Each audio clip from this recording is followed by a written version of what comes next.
ಕ್ಷಣಿಕರಿಗೆ ಯಾರ ಹತ್ರಕ್ಕೆ ಹೋಗುವ ಹೇಳಿ, ಯಾರ ಹತ್ರಕ್ಕೆ ಹೋಗುವ? ಈಗ ನಾವು 10 ಲಕ್ಷ ದುಡ್ಡೇ ಕೊಡ್ತೀವಿ, 500 ರೂಪಾಯಿ ಆಸೆಗೋಸ್ಕರ ಒಂದು ಮಗು ತೀರ್ಸ್ಬಿಟ್ರೆ ಒಂದು ಮನೆ ಮಾಡ್ಬಿಟ್ರಲ್ಲ, 10 ಲಕ್ಷ ದುಡ್ಡು ಕೊಡ್ತೀವಿ, ಮಗು ತಂದ್ಬಿಟ್ಟು ತಾಲೂಕವ್ರ ಕೈಲಿ ನಾವು ಕೇಳೋದಕ್ಕೆ ಟ್ರಾಫಿಕ್ ಪೊಲೀಸರು ಜನ ಇದ್ದಾರೋ ಈಗ ಯಾಕೆ ಯಾರು ಒಬ್ರು ಇಲ್ಲ, ಎಲ್ಲೋದ್ರು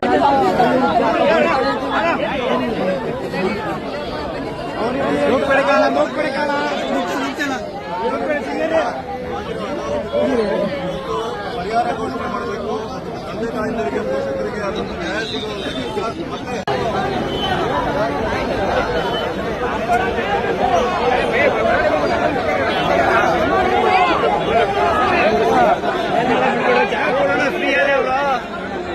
ಜಾಗ ಮಾಡ್ರಣ ಎಲ್ಲರೂ ನಾಳೆ ಆಗಲ್ಲ.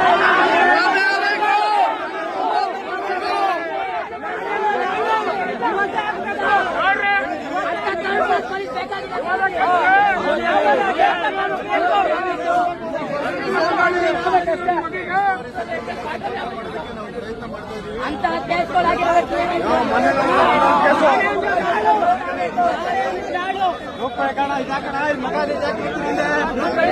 ಒಂದು ವರ್ಷದಿಂದ ರೇಟ್ ಕ್ಲಿಯರ್ ಆಗಿಲ್ಲ, ಇದಾಗುತ್ತಾ ನಾಳೆ ಆಗಲ್ಲ,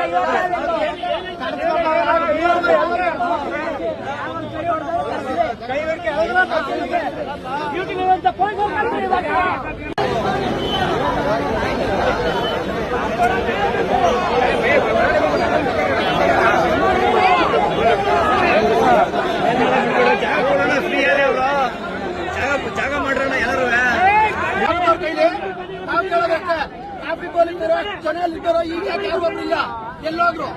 ಯಾಕೆ ಈ ಟ್ರಾಫಿಕ್ ಪೊಲೀಸ್ ನೋಡ್ಬೇಕಾಗಿರುತ್ತೆ, ಡಿಪಾರ್ಟ್ಮೆಂಟ್ ಅವ್ರು ಬಂದು ನೋಡ್ತಾರ, ಎಲ್ಲೋದ್ರು ಈಗ ಅವ್ರು ಯಾರು ಕೈ ಹಿಡ್ಕೊಳ್ಳೋ ಯಾರು ನಾರಾಯಣ ಬರಬೇಕು, ಬರೋವರೆಗೂ ಅಷ್ಟೇ. ಉಸ್ತುವಾರಿ ಸಚಿವರು, ಜಿಲ್ಲಾ ಉಸ್ತುವಾರಿ ಸಚಿವರು, DC ಅವರು, SP ಅವರು ಎಲ್ಲ ಬರಬೇಕು. ಇದಕ್ಕೆ ಬಂದ್ಮೇಲೆ ಅಲ್ಲಿ ಗಂಟು ನಮ್ಮ ಪ್ರತಿಭಟನೆ ನಿಲ್ಲಲ್ಲ.